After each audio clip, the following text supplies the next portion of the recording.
Speed 400, Speed T4, Scrambler 400X, Scrambler 400XE. What next from Triumph Bajaj? Well, you already know because you've seen our walk around video, the brand new Thruxton 400.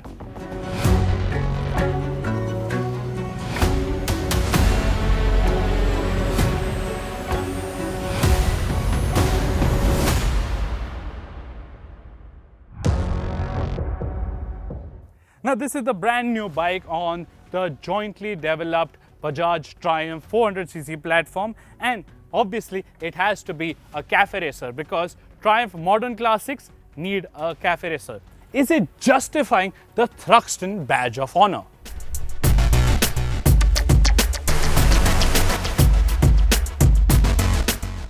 Now I've already spoken a lot about the design of this motorcycle in our first look video. You can go and check it out later. I'll leave the links to it in the description below. But to me, what Triumph is saying that this sort of new design language is an evolution of the classical feeling from the Thruxton R's Clubman half fairing. But I feel that they shouldn't have done that because that is a lot more evocative, a lot more engaging, a lot more soulful, characterful. Whereas this is aiming for the younger, youthful audience, but this doesn't strike that same chord in your heart. In fact, it doesn't feel quite as special as the Thruxton R. And even when you look at, say, the side panels, this black plastic and this sort of brush metal aluminum finish doesn't seem quite as cohesive.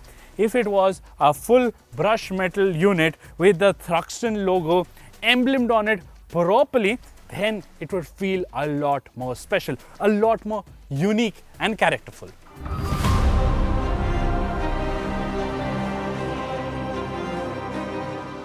And I've already spoken about how this console doesn't seem to gel well with the entire front section of the motorcycle because of this shape and cutout over here not merging with, say, the new triple clamp setup. So perhaps a typical round console or even a dual dial setup like the Thruxton R would have amped up its specialness.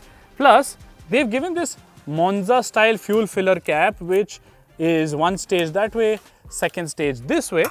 But again, it feels a little flimsy. It doesn't feel quite as premium, quite as neat like Triumph motorcycles should. In fact, the Speed 400 and even to a great extent the Scrambler 400XE are far better packaged, far better looking motorcycles in my opinion. And in case if you want to remove the pillion seat cowl, here's how you go about it. There is a slot over here, you just twist it, the seat pops off, there is an Allen key provided here, 2 Allen bolts that need to be removed, and the cowl comes off. But my issue here with the seat is that you look at this gap. Why is there this gap present over here? And even when you notice over here, you see this is not flushing with the contour of the seat. So perhaps if it would have been pushed further ahead, it would have felt so much neater.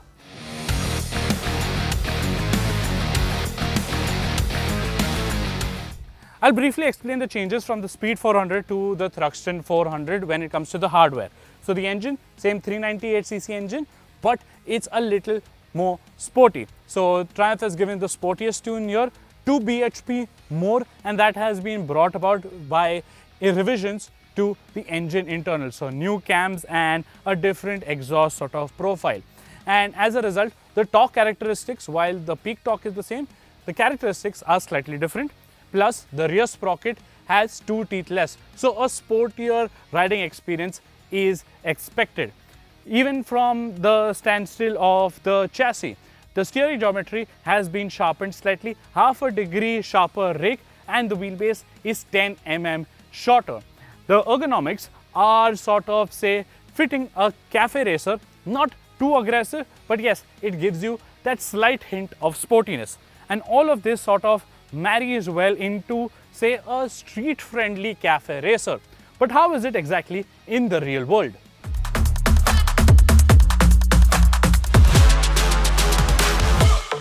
So does the Thruxton 400 actually feel sportier than the Speed 400? When it comes to performance? Maybe. Because yes, see, there is a 2 bhp bump up, and that is extremely at the higher end of the rev band. While for the lower revs, the torque is slightly lesser than the speed 400, so it doesn't feel lively, it doesn't feel quite as energetic when setting off. Yes, 0 to 100, it is a second quicker, but you don't feel that speediness, or you don't feel that aliveness from the saddle.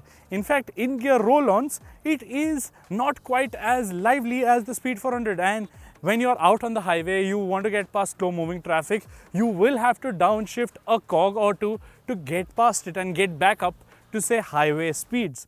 At 100 kmph is where it feels the sweetest, and that is a shame because we expected a little more speed to be had. It's not like it will not reach say higher triple digit speeds. In fact, you can reach 120 and sit over there, but it feels strained. It feels say very tiresome to sit at that speed, and then you will not like it as much as well because the buzziness levels on offer get even more amplified. Yes, at 5.5 6,000 rpm is where it will make its buzziness apparent, not harsh but apparent, but anything after that is where it starts getting troublesome, so especially at the foot pegs and then at the bars.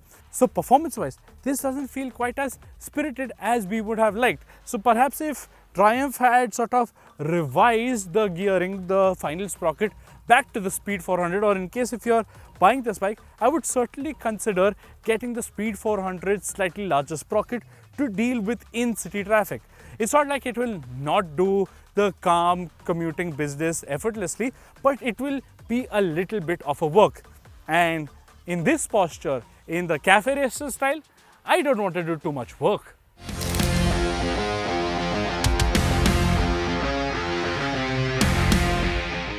Speaking of not doing too much work, the ergonomics on the Thruxton 400 are not quite as aggressive or committed, and that's a good thing. But it's still not quite feeling one with the motorcycle. What I mean is that for somebody who is 5 feet 9 inches tall, flat footing is not a problem. In fact, right now compared to the speed, even though the seat profile has narrowed, because of these widened side panels, my feet have to be flared even further wider apart. But the bars are neatly positioned, the reach is not too much, but grabbing onto the bike or straddling it becomes a little bit of a pain because I am left grabbing the bike in this section where there are lots of cuts and creases.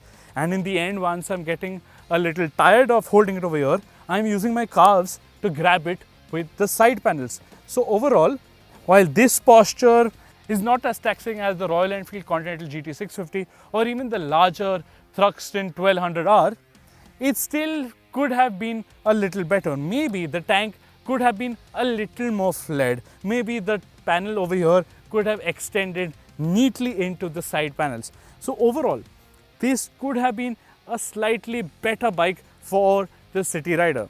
But having said that, this has an advantage. It is quite a lot lighter than the likes of the Continental GT650. In fact, at 183 kilos, Triumph and Bajaj have done a great job of managing the weight, only 4 kilos more, and primarily that is down to the front fairing.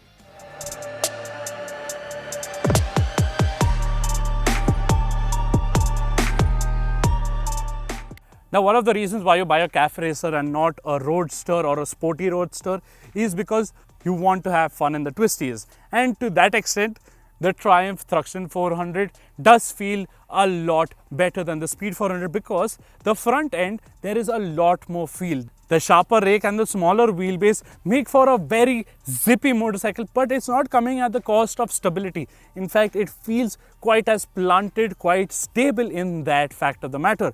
And even mid-corner bumps are dealt with in a nice and neat manner. There is no upsetting the motorcycle as such.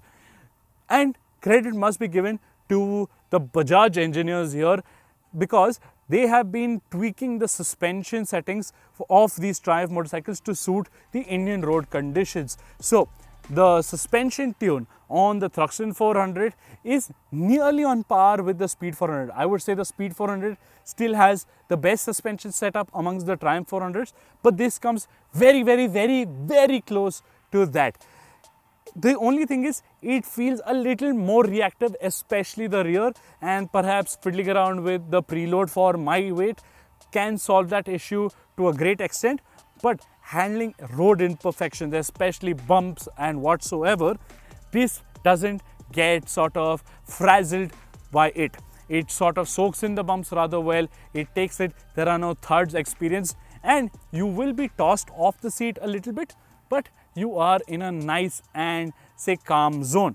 Bajaj or Triumph have not skimped out on offering sintered brake pads on the Thruxton 400. So you get sintered pads here, no organic pads here, and that is a great thing.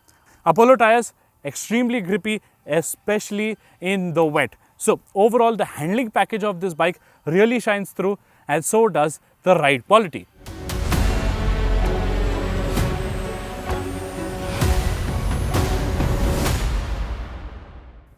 So, does it justify the Thruxton badge? No, because the Thruxton is a motorcycle that is very, very characterful, very, very evocative, very, very special in Triumph's heritage.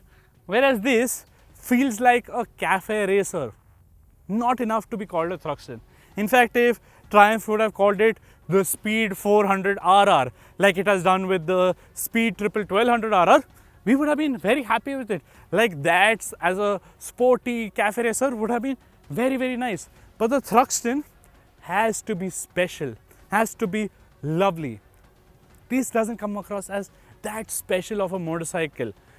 So this bike, yes, it is a good cafe racer for the city. You won't feel as cumbersome when you're sitting on it for long hours, say within city limits, and on the highway it is a decent motorcycle, provided you are going to be okay with riding it in a slightly committed riding posture.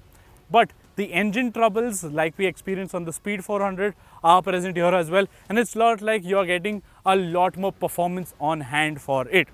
The suspension and the handling department shine through, but enough to call it a Thruxton? I don't think so.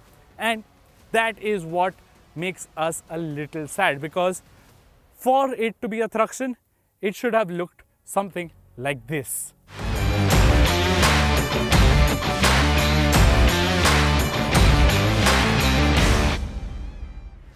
So, what do you think about the Triumph Thruxton 400? Do let us know in the comment section below. Don't forget to like and share this video, subscribe to our channel, hit the bell notification icon, and we shall hopefully see you very, very soon.